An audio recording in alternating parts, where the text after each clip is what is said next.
Hi guys, this is Emily from Novel Novels and welcome to today's video. This is my living with disability and some of the practicalities of it. And as always, who is the guest star of this video? Yes, it's Sweep. She is very good at she does have a part in the whole living with disability because she is my little nurse cat. She does cheer me up, she looks after me, she is like the best cat anyone could ever wish for. But she also likes being famous on YouTube, so that's why she's in part of it. I can't, apparently my seat is her seat. So for the Spoonies reading time, I really wanted to show what it's like living with disability and talk about the practicalities of it. Now, those of you that are new to my channel that have found it through Spoonies this year, I'll give you guys a little update on what my disabilities are, how they affect me, and just what's happened, basically my sort of story. But I will link down below my Spoonies story as well, the one I filmed last year. And that does go into a lot of details about what my history has been like. But I don't really want to feel like I'm repeating myself, even though I've had a lot of new subscribers this last year. So I'm really grateful for each and every one of you. Now, all my life, since I was a teenager, I've had asthma, so that's only a very basic part. My life changed when I was 18 because I got hit by a car. I was a bit unlucky. It was a few days before Christmas. I was a bit unlucky and I crossed the road and didn't see what happened. And it was quite a big accident. I lost the sight in my eye, the hearing in my ear. I had a skin graft on my knee. I broke my arm and shattered my elbow. And obviously, because of all that, I had a head injury. The hearing loss wasn't discovered until a bit later, so obviously I can talk about that at some point in this video, because obviously the sight and hearing loss weren't discovered straight away, although it was a hearing one that took quite a few years to discover. But in that accident, it changed my life completely. It meant that I don't remember very much of it. Charlie from Charlie Brooke Reads, my sister, remembers a lot more than I do, because obviously I was out of the count for a while. But it has meant it changed a lot of things, because in turn what happened to my knee started the chronic pain issue, and and the break in my arm took years to discover the other health issue that I have, which is that I have nerve damage to my hands and my fingers and my arm. And so that was the latest discovery, and that took some of these with disabilities.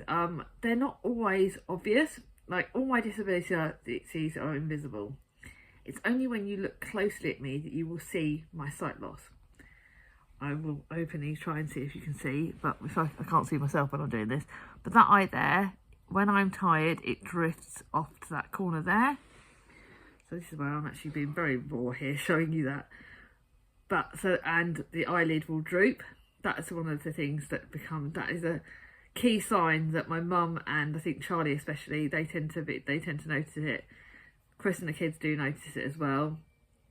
But it was actually Charlie who noticed the sight loss first. Yeah, sorry, quit with washing. It was Charlie that noticed that bit first, because she noticed straight away that something was wrong with my sight.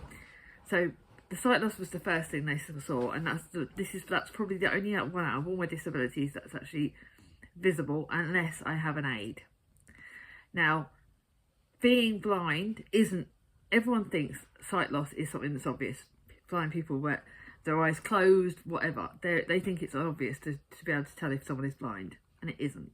It's not at all. Obviously I work in optics. I don't need to say my company name, but I work in optics, and I have done since the accident, on and off, and for the last 20, nearly, I think it's like 16 years this year, I've worked for the same company.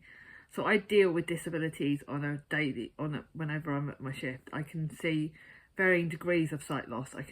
We work with people with hearing loss. We have patients with hearing loss. We have patients with other disabilities.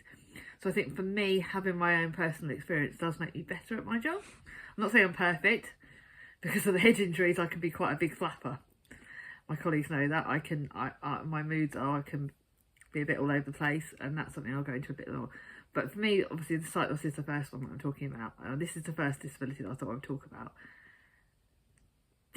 I would say, probably my sight loss is the one out of all of the disabilities that is actually harder to live with on a day-to-day basis, and that is one that for me has taken the most adjusting, and still to this day, over 25 to nearly 30 years down the line, it'll be 28 years this year, I still to day find that I get new battles with it. One of the first things I noticed is that with being partially blind, I don't have very good depth perception. So things like pouring a hot drink, walking downstairs, doing curbs, anything that requires depth is something that's a day-to-day battle for me, because I have to, you learn to live with it. I say battle, but it's something I've learned to live with. I just sort of adjust my head to try and pour my drinks or to do things like that. But at first it was one of the hardest ones. So that's partly something. Also is walking around. Is that when I'm walking around, it's not visible to other people that I'm blind, that I. So I am quite a klutzy person anyway. I can walk into people accidentally, because also I can't hear on that, and that's obviously a part of it. But I will not be able to see what's around me, so I have to move my head a lot more. I did at one point think I was going to learn to drive, and we have to do like a field of vision test, so it tests how much this eye can see around. But I'm also very, very short-sighted in my seeing eye, which has progressively got a lot worse because of the fact that my one eye has to do the job of both. So it has to work a lot harder on a day-to-day basis. Silly things like reading a book, I move my head around, because obviously I can't see both pages. When I'm sitting somewhere in a cinema, I have to work out which angle I'm going to sit at. Even when I'm talking to people, I make sure that I'm on my seeing side. I've learnt to live with it. Don't get me wrong. This is not something that I let it beat me, but it's something that I just know that has to be practicalities wise. I'm very lucky that Chris sitting over there, he has been amazing. We've been together nearly 20 years this year, and he actually tries imagining what it's like for me, and he helps me work out ways of doing things. So he helped me work out ways of playing pool when we used to do that. I've got to do that again. I love playing pool with him. So he helped me work out ways of doing that. He helps me work out ways of not letting these disabilities affect me and beat me, because I'm a fighter. I won't let anything beat me. You tell me I can't do something, I'll prove you darn well wrong, because I have strength. Don't get me wrong, there are days when I'm not feeling as strong, but I won't let it beat me. And you tell me that I can't do something, I will prove you wrong. And I have learnt to live with this sight loss. But even silly things like playing like little football inside the house with Thomas, when he's like kicking the little ball around, I can't see where the ball goes all the time. So he thinks it's hilarious, and we do laugh about the fact that I'm moving around. Like I have this is my comfortable chair that my brother-in-law's dad gave me, and it's very comfortable, and I have it at a set angle for the TV. Like I angle things, I do things, and I learn how to live with sight loss. But it's something that when I'm at my job, I'm even more aware that I find out if people are with sight loss and how you can help them best. And something is, if someone is struggling or they tell you what a sight loss, don't make assumptions with people with disabilities. Ask them how you can help them, because that is the biggest thing that means the world to me. Obviously another thing that the sight loss does affect is, even though I got hit by a car, I still don't always look when I'm crossing the roads. Yes, you can all shout at me, and I have my best friends shouting at me about that all the time, because I have to be extra aware that I'm moving my head around to look when I'm crossing roads. I use underpasses a lot more. Actually, that was one of the biggest things we taught the children, was about crossing roads and how to help and making sure they look both ways. Because it's very important to always teach the children and teach adults as well, looking around, because people can go around corners so fast. If the weather's bad, I get more scared. I don't tend to like crossing the roads when it's dark. I am very aware of that. Now to the next disability. It's my hearing one. Now this one again took years to diagnose. They unofficially thought that I'd burst my eardrum after my accident, and they thought that was what was causing the fact. I didn't think I could hear, and I was getting tinnitus as well. My tinnitus is managed in general now. Tinnitus is like a swearing or noise in the ear, and it is managed. I know that I don't like dead silence, which works in this house, but I don't like dead silence because that can be when it affects it most. If I've got a cold, or if I am very hyper stressed, the tinnitus can go very, very high pitched. So they were aware of the tinnitus very early, and it also means my balance is off, But again, my balance, they thought it was due to the tinnitus. But it was only thanks to Chris again. I'm not just saying this because he's in the room. But when we got together, he was very good at supporting me and getting me to look into the hearing loss. And we went to hospital. And this was, God, a while after my accident. And we went to hospital to get to assess my hearing. And I was in a hearing booth. And he was shocked at there were certain sounds that were very loud that he couldn't believe that I couldn't hear. And it helped him understand what it's like for me. It helped him understand that there are certain pitches that I can't hear on that earth. They also did some other tests, and they discovered that in the car accident, it wasn't my eardrum that burst. It was the fact that the hearing and balance nerve at the back of my head got cut from one side when my head went cha-ching, cha-ching off the headboard. Yeah, so it's getting bored of sitting on my lap now. So they discovered that those nerves were cut. So that means that even a hearing aid will not help, because as you all know from my experience with nerve damage on my knee, nerve damage is not something that you can fix. It is something that is irreplaceable, and you learn to live with it.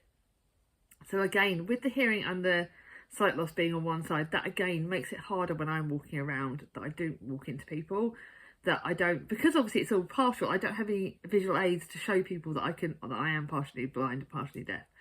So people just think I'm being rude when I'm walking into them, and it does embarrass other people, and I find that very hard. Embarrassing the people I love. Moving my head around. The hearing loss, again, I don't really think it affects me very much. Like, obviously, I still put both my ear pods in when I'm out, even though I can't hear anything on that side. It's really funny. Even though I can't hear anything on that side, I still put both my earbuds in, which is probably a bit daft, but it's just the way it is. I think for me, living with the hearing loss is one of the things that I make a joke out of it, is that my sleeping can be sometimes better, because if there's loud noises going around, all I have to do is lie on my hearing ear, stick my finger in it, and I can block out noise so I can sleep. Sometimes my family think that I am being conveniently not hearing them. Like, it's amazing how sometimes I can say I've not heard them when I have, but I don't go there too often. I don't do that too often, really I don't. Certainly I used to, it's always handy when that. But I think my hearing loss was harder when the children were babies, because I was very hyper. I didn't sleep because I was frightened I would miss hearing a noise from them or hearing something from them. And I think that was something that when they were babies that I found very, very hard. But the hearing loss isn't obvious. But I found that it affected me most during COVID, because obviously face masks, we were using them to keep us safe. But it meant that I couldn't hear. And a lot of what I do when I'm in noisy rooms is I lip read. I will lip read what people are saying. I will use visual cues, so eyes. I won't always necessarily hear what they're saying, but I will understand if it's positive or negative, because I use visual clues as well as lip reading. And obviously during COVID, when we had the face masks, I couldn't do any of that. So it was a lot of guesswork, and God, did I get myself into trouble when I thought I was hearing things that I wasn't, and I had to work even harder. And that's something, when you're working hard with your disabilities, that can physically be very tiring.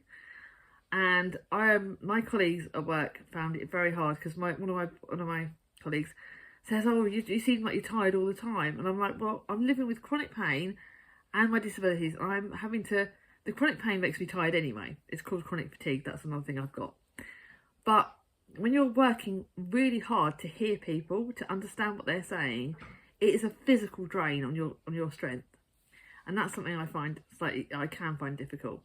I read there's quite a few good books out there that I think I've spoken about in the Spoonies Readathon about hearing loss and people with partial hearing loss, and I think for me they've been A Sign of Her Own by Sarah Marsh is an Own Voices book, historical fiction book, which I read for town and read along. That was very helpful, because I learned a bit about sign language. I learnt about facial cues. I learnt about what we do with lip reading. I learnt a lot. And obviously I found Katie from Books and Things book, The Secrets of Hartwood Hall, was amazing. And that really strung true to me, because one of the lead character in that is partially deaf. And she did that really well. She wrote that so well, and I was so impressed. I did thank her so much for the way she portrayed it very well. And obviously I recommend her book to everybody, because it was my favourite book of last year. But she discovered that partial hearing loss is hard, and she described it really well. And again, we work our ways around it. It's not something that you let beat you, but you need to I find that one of the biggest things that I say to people with my hearing loss is talk slower. Use your face, your muscles, and use your visual cues that you can read. I do talk a lot with my hands, and I think that's partly because of it all, because I do talk a lot with my hands, and I try and talk slowly. It also means that I don't like really noisy environments because I can't hear what people are saying. I don't like going out with loud groups of people because I can't hear, and I miss so much of the conversation. But I do like being one-on-one, and for a chatterbox like me, I still love talking to everybody, and I find that this booktube really helps me. So that's the next one. I do want to talk a bit about a slightly newer disability to me, which is Raynaud's. It's a health condition. It doesn't have a disability, but I'm counting it in the same brackets. And that is a condition that I got diagnosed with about a year or so ago. And this year it was actually managed by tablets a bit better. Although I've stopped taking them because the weather was supposed to get better, and it's not. But Raynaud's is a condition which affects my fingers and toes in the winter and in the summer. And I have chilblains a lot of the time. I'm affected by the weather, and it means that my knuckles can swell up. I get chilblains. I feel the cold and I feel the hot very much more than a non-sufferer would. And you see the lumpy bumpies, it looks disgusting, but it feels disgusting. And I have to spend the winter and the summer months making sure that my hands stay at a level playing field. So in the winter, I was wearing 2 pairs of socks. I got a great extra thick socks, so I had to keep my feet warm, and I had to keep my hands warm. So gloves all the time. The tablets. It's not cream. Please don't tell someone with Raynaud's to pick up bloody hand cream because their hands are not dry. It's the circulation. It is nothing to do with creams. Gloves and keeping your hands warm is more important than putting hand cream on because it will not affect it whatsoever. Something that one of the opticians at my work was pointing out was also about keeping my head warm and your ears, because it's your extremities that will get cold with Raynaud's. So that is a practical thing. It's keeping your head and ears warm because it also puts me at increased risk of an eye condition called glaucoma, which I don't need another bloody thing on top of it. So I have to work hard on with that. But it's also the practicalities of that is when my Raynaud's is playing up, it's hard to grip things. It's hard to hold on to things. It's very, very painful in all of that. And Raynaud's is not a condition that's well known. Another one of my colleagues is great. I don't necessarily need to tell you his name, but he's fantastic. And he has told me that you have to look at your diet. So I don't now drink alcohol very often because alcohol is very much of a trigger for it. Supposed to cut down the coffee, but God, that's hard. When you're always tired, cutting down the coffee is hard. Not supposed to reduce chocolate. There is a lot of dietary things that can help, and I have found that by cutting out alcohol, that's helped that, and it's helped my chronic pain. So yeah, it sucks. I'd love to be one of those people that gets drunk and drinks like everyone else, but I can't. So my books are my little thing. So there's some practical things about that. Now, obviously, I'll briefly go over the chronic pain issues and that because I don't want this video to be too long. But obviously, you all know, everyone, if you're new to my channel, I live with chronic pain in my knee because of the fact I had a second DVT while I was pregnant with Thomas, and that damaged the nerves. And I live with this amazing thing called a remote control. See if it turns on. Yep, it works. I had it reprogrammed this year, and the silent program works amazingly. I hardly ever have to touch this. But this permanently sends stimulus down to my knee. So that keeps the pain in check, and it stops me being on a million different tablets. But if it wasn't for this, I wouldn't be able to walk very far. There have been times when I've had flares where I've had to use my crutches. It needs to be reprogrammed at least once a year or 2 years to get it on the right levels because your balance sort of gets a bit funny with it. So I have experience of needing mobility aids with crutches, and obviously I have had to use a wheelchair a couple of times, but thankfully not very often. But obviously after both the DVTs I needed wheelchairs, and I was borderline, and like I said, I've got experience of using crutches. And again, you really need to talk to people about when you see someone with crutches or that, don't make assumptions about how you can help them. Don't always say, oh, just sit down, because not always sitting down doesn't always help. Sometimes people need to walk around. Getting crutches the right height, getting it all right, giving support if someone is in pain. Wheelchairs, asking people if you can bring them things rather than them getting out of the wheelchair, rather than moving wheelchairs around. Don't assume that someone needs you to push the wheelchair. They might be able to do it themselves. There are so many things that you need to talk to the person with it and how the mobility aids and see if you can help them.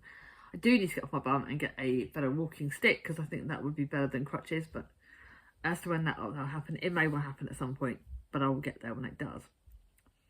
But again, I learn that I use my spoon, so I work out which bits of energy I will use when I need to use it. So I normally living with chronic pain is that I can do a certain amount and then I have to rest. So with my shifts at work, I'm only part-time. I work Friday, so I try and keep Saturdays not too busy, because if it is busy, it will then mean I'll have to have an extra day's rest at the other end, because then I work Friday 9 till 3, and then I get home from work and I'm with the kids and busy and stuff. Not as much now because they're getting older and they do more, but I don't cook on a Friday night because I'm normally too tired. So that's my night where I get takeaway or microwave meals, whatever. We work it out. So again, you work out when I can use up my energy.